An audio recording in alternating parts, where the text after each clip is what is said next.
The new HBO or HBO Max, or is it Max? God, they've absolutely butchered their brand recognition. Either way, the new Harry Potter series is set to start production in summer 2025, before releasing its first season in 2026. Casting sessions are currently underway, with some adult actors already being rumoured to have been offered roles, although as yet nothing's been officially confirmed. In this video, we're going to offer a rundown of all the key adult roles in the world of Harry Potter. We're not going to touch on any of the child actors' roles because, well, quite frankly, we've never been to a Disney party, nor any other Hollywood party for that matter, and so we're not really best placed to make those kind of casting couch decisions. The world of Harry Potter is massive, but we're going to cover possible casting for around 30 of the most important adult characters, from Snape to Dumbledore to Gilderoy Lockhart to Sirius Black, offering our thoughts on 1. Current rumoured castings, 2. How these relate to the original descriptions and artwork of the books, and 3. Who our ideal picks are for each character. First, let's start with the characters for whom there's already been rumoured casting, and since HBO said their goal is an even more faithful adaptation of the books than we got to see in the films, our proposals here will aim to align with that same goal, casting actors who fit the look and feel of the characters described in the books. Specifically, we'll be aiming, as much as possible, to cast British actors in their 30s and 40s for most of the starting roles. We might as well start with our main man, Albus Dumbledore, who is described in the book as tall, thin, and very old, judging by the silver of his hair and beard, which were both long enough to tuck into his belt. His blue eyes were light, bright, and sparkling behind the half-moon spectacles, and his nose was very long and crooked, as though it had been broken at least twice. The first of HBO's proposals is Mark Strong, who... I like Mark Strong, I really do, but as a kind-eyed and wise old wizard? I don't think so. Mark Strong is a hard man. He plays gangsters and police officers. I think we can dismiss him out of the gate. The second Mark of HBO's choosing admittedly makes much more sense, with Mark Rylance much better suited to conveying the kind of quiet wisdom befitting of Dumbledore from what I've seen of him. Conspiracy to gather secrets and failing to register as a foreign agent. Do many foreign agents register? Since your arrest, where have you been?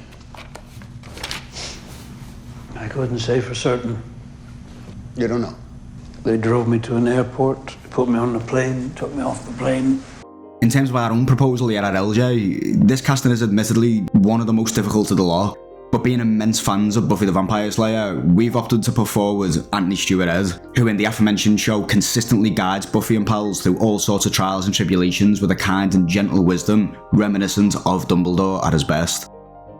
It's not over. I suppose you know that. He'll come after you, particularly. You must be so disappointed in me.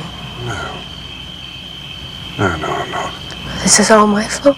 I don't believe it is. Do you want me to wag my finger at you and tell you that you acted rashly? You did, and I can. I know that you loved him, and he's proven more than once that he loved you. You couldn't have known what would happen. The coming months are going to be hard, I suspect, on all of us. But if it's guilt you're looking for, Buffy, I'm not your man. All you will get from me is my support and my respect.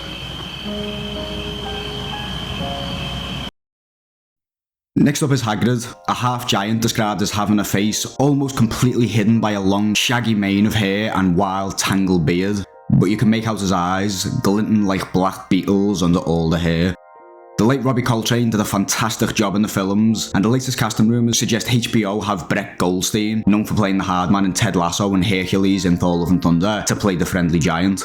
Neither of these roles suggest to me he'd be a good Hagrid, and so we've got two alternatives that might work better.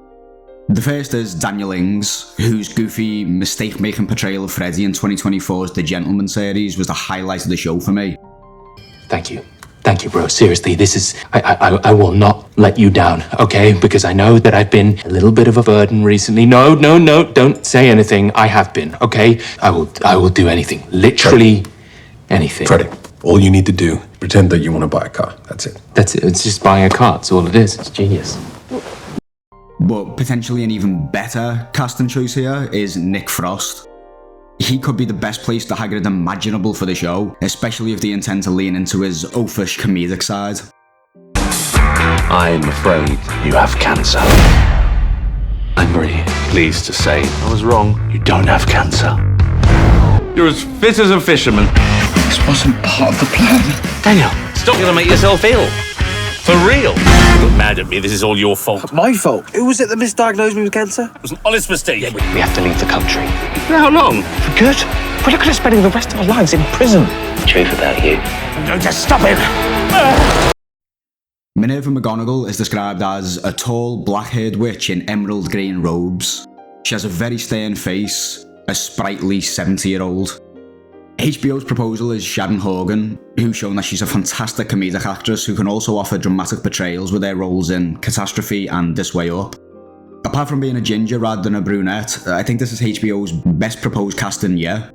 But just for the sake of an alternative, our proposal is Michelle Dockery, of Downton Abbey fame, who I think could bring to the role an icy mask which melts to reveal the warmth beneath. Look, I wasn't to know you hadn't told him. It never occurred to me... Just shut up! I don't know what's happened. Tom's made you feel bad. Or Papa. Or maybe it's just the same old Mary. I know you. A nasty, jealous, scheming bitch. Now listen, you pathetic... You're a bitch! And not content with ruining your own life, you're determined to ruin mine. I have not ruined my life. And if Bertie's put off by that, then... Don't demean yourself by trying to justify your venom. Just go. You are the future of Downton. But I have such doubts, Granny. Are we right to keep it all going, when the world it was built for is fading with every day that passes? Our ancestors lived different lives, and our descendants will live differently again, but Downton Abbey will be part of them. Won't be the same without you. Of course it will. You'll take over from where I left off. You'll be the frightening old lady, keeping everyone up to the mark. Thank you very much. Voldemort is described as a thin man, a face whiter than a skull, with wide, livid, scarlet eyes and a nose that was flat as a snake's, but with slits for nostrils. Similar to Sharon Horgan's proposed casting, the potential selection of Cillian Murphy is a great one. His endless first-class performances are well known, playing everything from hero to anti-hero to straight-up villain. It would be interesting to see what he'd do with the role. But we're here to offer alternatives, and so that's what we'll do. First, Christian Bale. Being absolutely one of the best actors working right now, I think he'd be awesome in the role. And in particular, it could be a chance to actually get inside the skin of a villain in a proper production. A chance he unfortunately didn't get when he signed up for Thor: Love and Thunder. Some god you are. You went to the gods for help and they did nothing. We're alike in that sense. He's nothing like you. What was that? Are you a Valkyrie? Yes. How exciting! Oh, the gods failed you too. Your sisterhood was led to slaughter. Yes, we Pray to the gods when the women you loved lay dying on the battlefield. Did you beg them for help as your family was massacred? Good chat. An equally interesting pick is Benedict Cumberbatch, who both looks the part, sorry Ben, and has the acting chops to pull it off. John Harrison was a fiction created the moment I was awoken by your admiral to help him advance his cause. A smokescreen to conceal my true identity. My name is Khan. Okay, now time for HBO's final proposed casting, and the moment we've all been waiting for, the most controversial potential casting so far, Severus Snape. But before we get onto that, let's first detail how he's described in the books. Snape is described as a thin man with sallow skin, a large hooked nose and yellow uneven teeth, shoulder-length greasy hair which frames his face in curtains, his face having a pallid look. Alan Rickman of course gave us a beloved Snape, with Rickman being fantastic in every role I've ever seen him in, and he does fit the book's description relatively well, although like much of the film cast he was older than the book character. But what about the rumoured casting of Papa Essiedu? I've only seen Essiedu in the Black Mirror episode Demon 79, and he was honestly the best thing about it, and maybe HBO are going for a Snape After dark type of look. But it clearly flies in the face of the original descriptions, and while the topic of race-changing established characters deserves its own dedicated video, here we'll just leave it at the fact that HBO are supposedly aiming for a more authentic, lore-accurate show than the films. And if this is the case, then this is clearly an awful casting, regardless of the actor's skill. So, who would we propose as a better alternative? Well, Adam Driver seems like the obvious choice. He's been proposed by many fans and channels and matches both the look and the age range, as well as being a great actor who's already shown himself capable of portraying a great villain while pulling off a long black cloak. Your son, he's gone. He was weak and foolish like his father, so I destroyed him. That's what Snoke wants you to believe, but it's not true. My son is alive. No, the Supreme Leader is wise. Snoke is using you for your power. When he gets what he wants, he'll crush you. You know it's true. It's too late. No, it's not. Leave here with me. Come home. We miss you. I'm being torn apart. I want to be free of this pain. I know what I have to do, but I don't know if I have the strength to do it. Will you help me? Yes, anything. Thank you. Unfortunately for Adam, he's American. The United States President.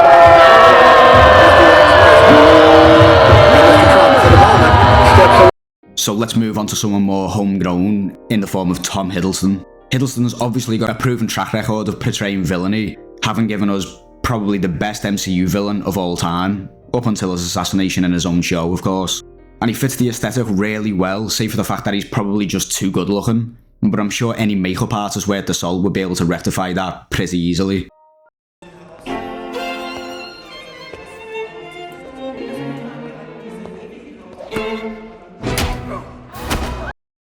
Your ledger is dripping, gushing red, and you think saving a man no more virtuous than yourself will change anything? This is the basest sentimentality. This is a child at prayer. Pathetic! You lie and kill in the service of liars and killers. You pretend to be separate, to have your own code, something that makes up for the horrors, but they are part of you, and they will never go away. I won't touch Barton, not until I make him kill you, slowly, intimately, in every way he knows you fear. And then he'll wake just long enough to see his good work, and when he screams, I'll split his skull. This is my bargain, you mewling quim. Since the rest of the characters are yet to have a rumoured casting, we'll just be offering our proposals from now on. But that'll have to wait for part 2. So if you like this video and you're interested in a second part, where we'll be giving our casting proposals for characters like the Weasleys, the Dursleys, the Malfoys, and others, please feel free to let us know in the comments. If you like this video in any way, shape or form, please feel free to like, subscribe, and all that good stuff. See you next time. Ta-ra.